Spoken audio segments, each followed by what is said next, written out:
My brother got my wife pregnant. When my parents found out, they looked me dead in the eyes and said, "Family sticks together." So I ghosted every single one of them. I sent one final group text that read, "I hope the baby looks like betrayal." Then I blocked them all. Now they are harassing my lawyer with apologies. I am a renewable energy consultant. 31 years old. Good money, steady work, the kind of job where you solve actual problems instead of pushing papers around a desk. 6 years ago I married Colette. She is a physical therapist. Smart, driven, the kind of woman who makes you feel like you have got your crap together just by being around her. We had a plan. Career first, then kids. Standard playbook, except 18 months ago we started trying for that kid and nothing happened. Not a big deal at first. These things take time, right? But month after month, negative test after negative test, it started weighing on us. Mostly on her. Colette threw herself into research, tracking cycles, changing diets, all of it. I supported her. What else was I supposed to do? My little brother Wesley is 27. Personal trainer, good-looking guy, always had that easy charm that made people gravitate toward him. Growing up, I was the one who kept him out of trouble. Helped him pay for his certifications when he wanted to open his own training business. Co-signed the lease on his gym space because his credit was shot after his marriage fell apart. Yeah, Wesley got divorced 3 months ago. Messy situation. His ex cleaned him out, took half of everything, left him sleeping on our couch for a few weeks while he got back on his feet. Colette did not mind. He is family. She said he needs us right now, so Wesley became a fixture. Dinner at our place 3-4 times a week, showing up on weekends to help with yard work or fix the fence. He and Colette started going to the same gym. Made sense. He is a trainer. She is into fitness. They would text about workout routines, share meal prep ideas. I was happy they got along. Seriously, I work long hours, travel occasionally for site assessments. It was nice knowing Colette had company when I was not around, but about 6 weeks ago I started noticing things, small things. Colette's phone was always face down on the counter. She would get a text, glance at it, smile, then flip it over fast when I walked in. When I asked who it was, she would say just work stuff or my mom. Wesley started leaving the moment I got home. Used to stick around for a beer. Shoot the crap. Now it was all, "Oh hey." Did not realize the time. Got to run. They had inside jokes I was not part of. References I did not understand. Once I asked what they were laughing about and Colette waved me off. You had to be there. I told myself I was being paranoid. Work stress, fertility stress, my imagination filling in gaps that did not exist. But then last Thursday happened. I had a meeting scheduled in the afternoon with a developer 2 hours north. Big project, months of prep. I left the house at noon. Told Colette I would be back late. Except the developer's kid got sick. Meeting cancelled. I got the call halfway there and turned around. I got home at 3:30. Wesley's truck was not in the driveway. Colette's car was. The house was quiet. I walked inside, dropped my bag by the door and headed to the kitchen to grab water. That is when I saw it. Colette's iPad on the kitchen counter, still unlocked, screen facing up, and there in bright blue text bubbles was my brother's name at the top of a message thread I was never supposed to see. I did not pick up the iPad right away. I stood there for maybe 10 seconds staring at it. My brother's name, a message preview I could partially see. Cannot stop thinking about last night. My hand was steady when I reached for it. The thread loaded. I scrolled up. 6 months of messages. 6 months. I am not going to lie, the first dozen messages made my stomach drop. Explicit stuff. The kind of text you send someone you are sleeping with. But I kept scrolling and it got worse because this was not just love making. Wesley, 4:43 p.m. I love you. I mean it. Not just saying it. Colette, 4:52 p.m. I know, I love you too. This is real. Wesley, when are we telling people? Colette, soon. Just need the right moment. He has been so distracted with work lately. Barely even notices I exist. I scrolled faster. Wesley, sometimes I feel bad. He is my brother, Colette. He will understand eventually. We cannot help how we feel. Wesley. Yeah. And honestly, you are way too good for him anyway. Colette, stop. Smiley face emoji. But you are not wrong. They were joking about me. Not guilt, not regret jokes. I kept scrolling, months of it, planning meetups while I was at work, talking about how easy it was because I trusted them. How I was always buried in solar panels and site reports. Then I hit the message from 2 weeks ago. Colette, I took the test this morning. Wesley and Colette positive. 8 weeks. Wesley, holy crap, we are really doing this. Colette, we are. I am scared but excited. This is our baby. Wesley, have you thought about names? Colette, I love Juniper for a girl or Holden for a boy. Wesley. Juniper. I like that. Sounds strong. Colette, we need to tell him soon. And your parents? Wesley. Anniversary dinner is in 2 weeks. Big family thing. We could do it then. Colette. Perfect. Everyone will be there. Rip the band-aid off. I read that exchange 3 times. My wife pregnant with my brother's kid, planning to announce it at my parents' anniversary dinner like it was some kind of celebration. I should have felt something right. Rage, betrayal, the urge to smash the iPad against the wall, storm upstairs, scream until my voice gave out, but I felt nothing. Just cold, just clarity. I opened the camera app on my phone and started taking screenshots. Every message, every photo they had sent each other, every plan, every joke, every I love you. I scrolled back to the beginning 6 months ago, right after Wesley's divorce finalized, and worked my way forward, methodical, thorough. When I was done, I airdropped everything to my laptop in the office. Then I uploaded it all to a cloud drive. Then I copied it to an external hard drive I keep in my desk drawer. 3 backups, redundant, bulletproof. I checked the time. 4:15. Colette was probably upstairs. I could hear the shower running. I scrolled to the most recent message. Wesley, 2:37 p.m. He left for his meeting. I'm heading out. Miss you already, Colette. 2:51 p.m. Miss you more. See you tomorrow at the gym. Kissing face emoji. Wesley would not miss it. I put the iPad back exactly where I found it. Screen still on angle, unchanged. Then I walked upstairs. The shower shut off as I reached the bedroom. Colette stepped out, towel wrapped around her hair, dripping. She smiled when she saw me. Hey babe, I thought you would be late. I kissed her forehead. Finished early. Developer's kid got sick. Meeting rescheduled. Oh no, that sucks. She walked to the closet, started pulling out clothes. You hungry? I was thinking of ordering something. Sure. Whatever you want. She turned, gave me that look, the one that used to make me feel like the luckiest guy alive. You okay? You seem quiet. I smiled, just tired. Long week. Well, relax. I will take care of dinner. I nodded, sat on the edge of the bed, watched her get dressed, and for the next 2 weeks, I played the role of a lifetime, the oblivious husband. Those 2 weeks were the easiest acting job I have ever done. I came home every night, asked Colette about her day, laughed at her stories, kissed her goodbye in the mornings, told her I loved her. I said it like I meant it, because for 2 weeks I needed her to believe absolutely nothing had changed.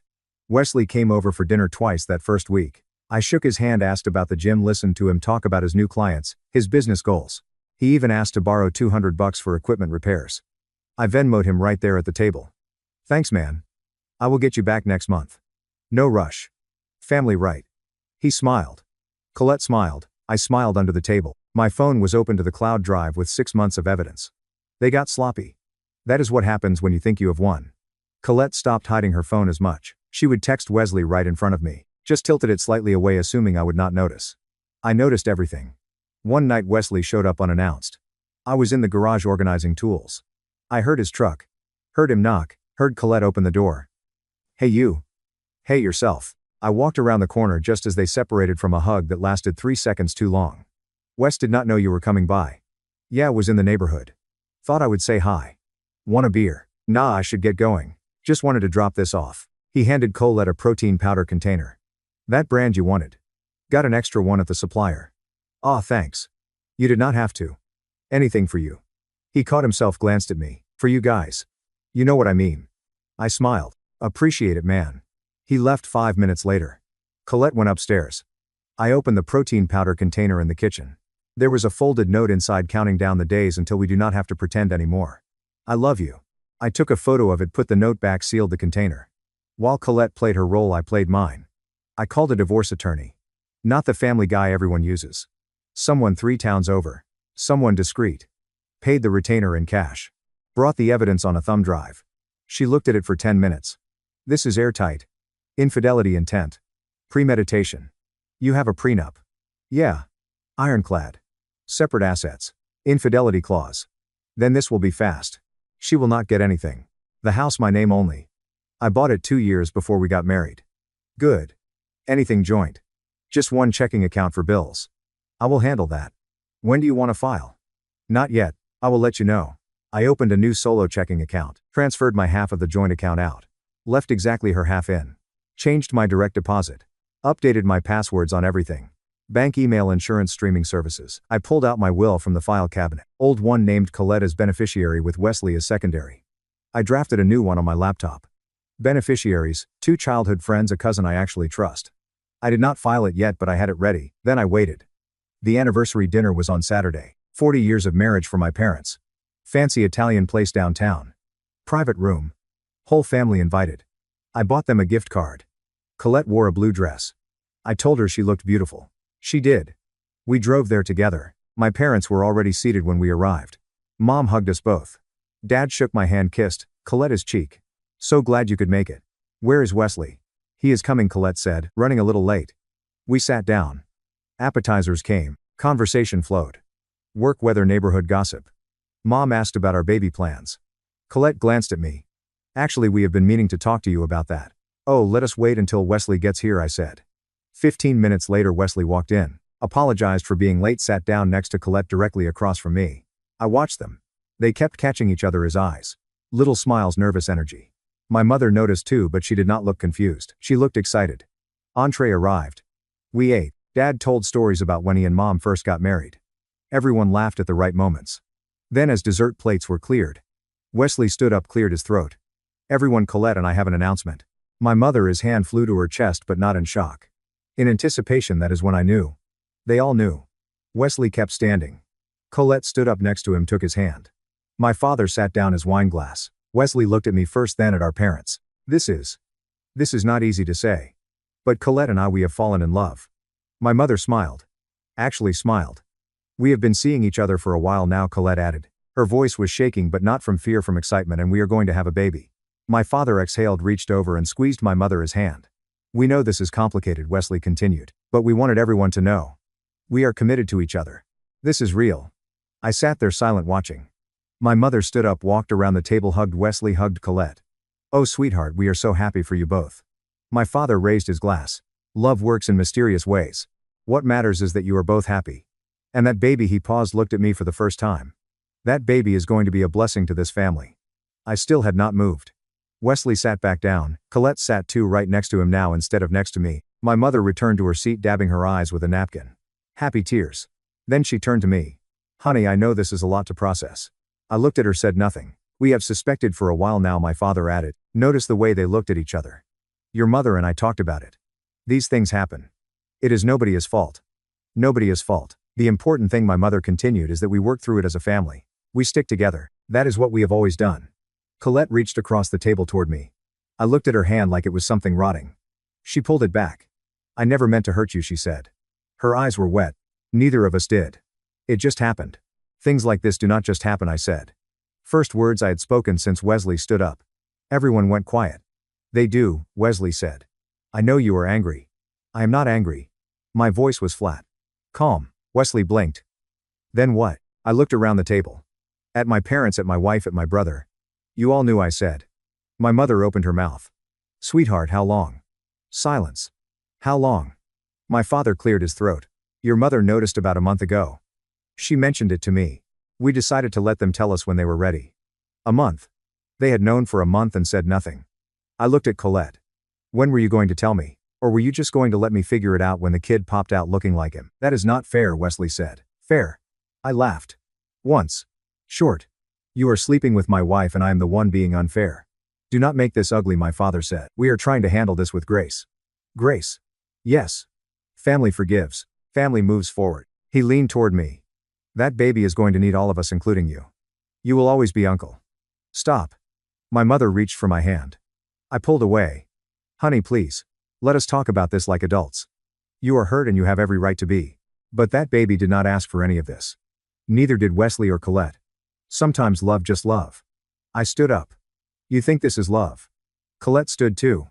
It is. I know you do not want to hear that, but it is the truth. I love him and he loves me and I am sorry. I really am. But I cannot change how I feel. You are having his baby. Yes. While married to me. Yes. And you all expect me to what? Play uncle, show up to birthdays. Pretend this is normal. My father stood. We expect you to be the man we raised. To understand that life is messy. To put family first. Family first.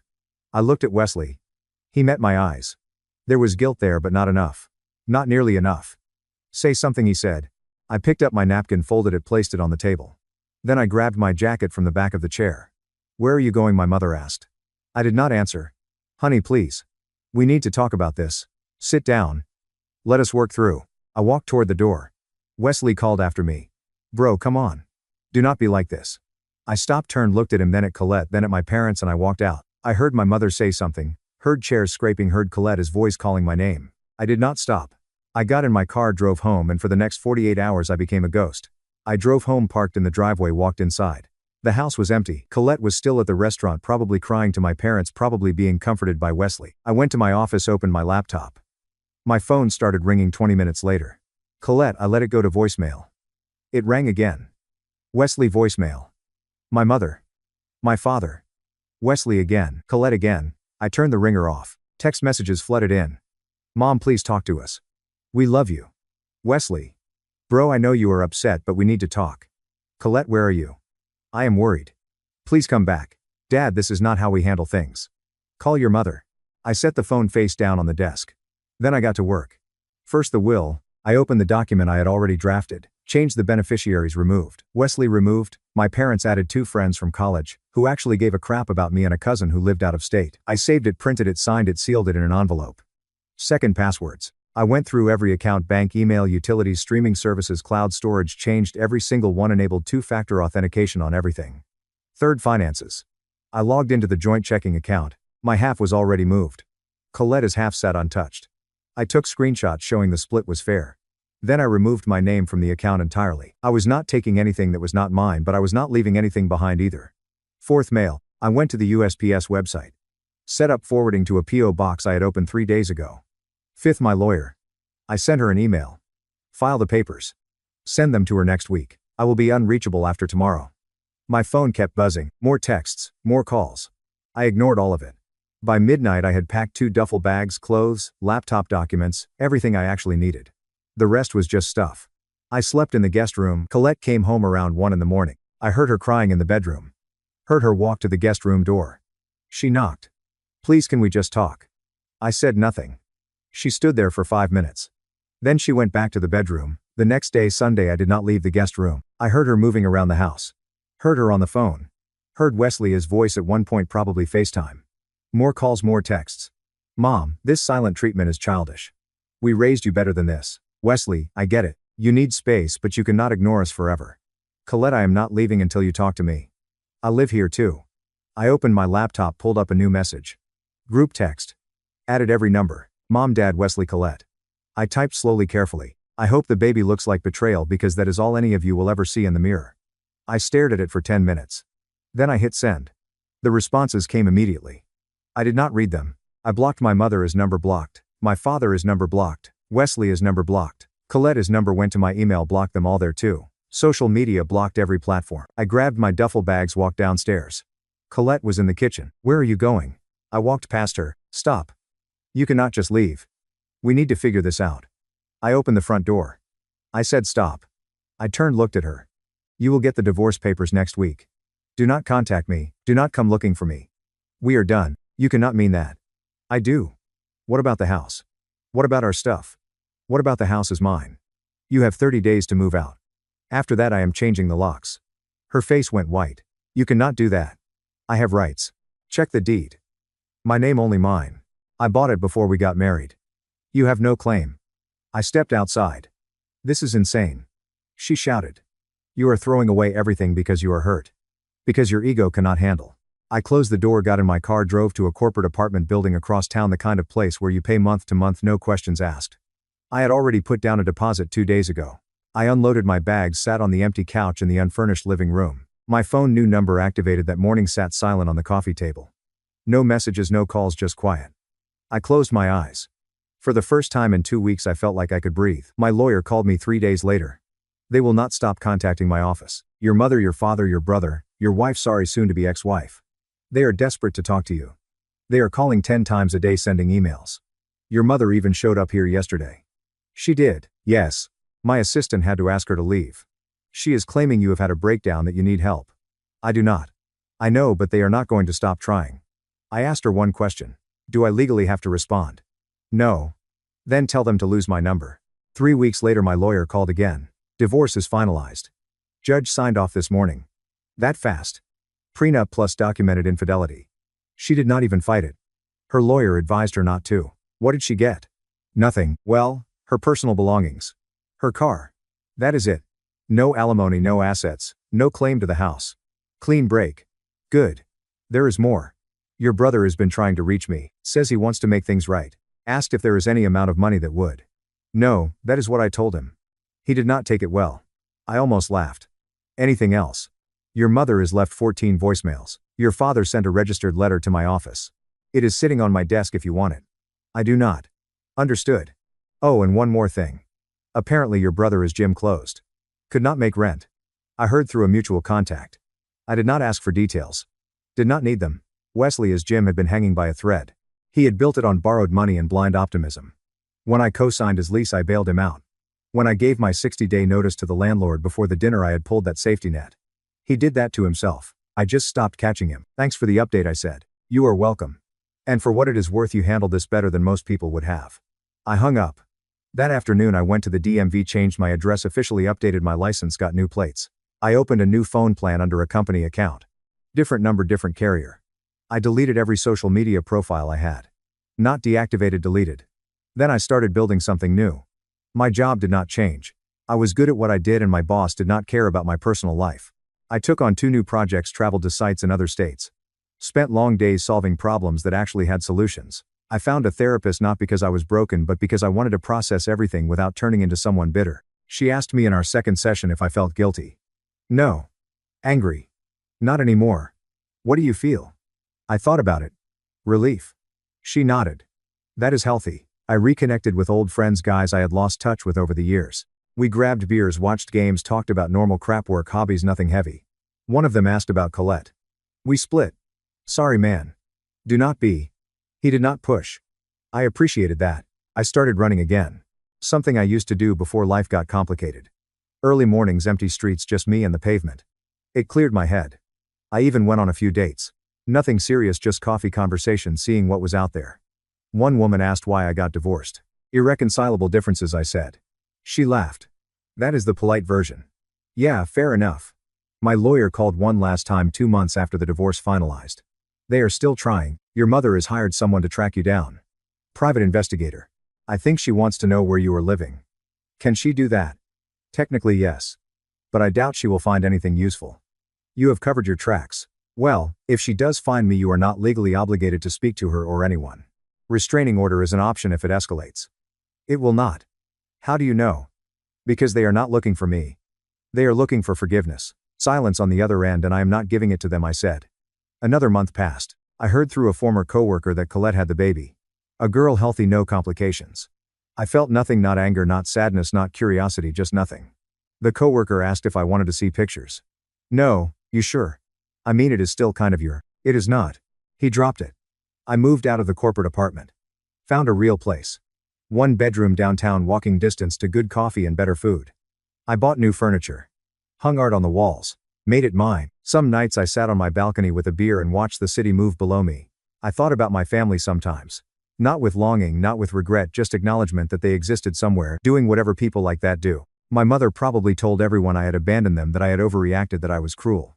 My father probably nodded along, too proud to admit they had chosen sides. Wesley probably convinced himself he was the victim. Colette probably told the baby some sanitized version where daddy left before she was born. Let them. I did not lose a family. I surgically removed a cancer. And the crazy thing, I am not angry anymore. I am not bitter.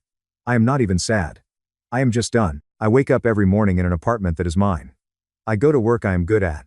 I see people who actually respect me. I live a life that does not require pretending. No more inside jokes I am not part of. No more wondering why my wife's phone is face down. No more playing the fool while everyone smiles to my face. I am free. And they are still stuck in that restaurant waiting for me to come back and tell them it is okay. I never will, because it is not okay. And I do not owe them the comfort of pretending it is. Last week I got a letter hand delivered to my office. My assistant brought it in, confused about who dropped it off. My mother is handwriting. I did not open it. I dropped it in the shredder, watched it disappear into strips. Then I went back to work. That is the thing about closure. You do not need their permission to move on. You just move on and you never look back. Thank you so much for watching until the end. If you really like our videos, please do not forget to like, share, and subscribe.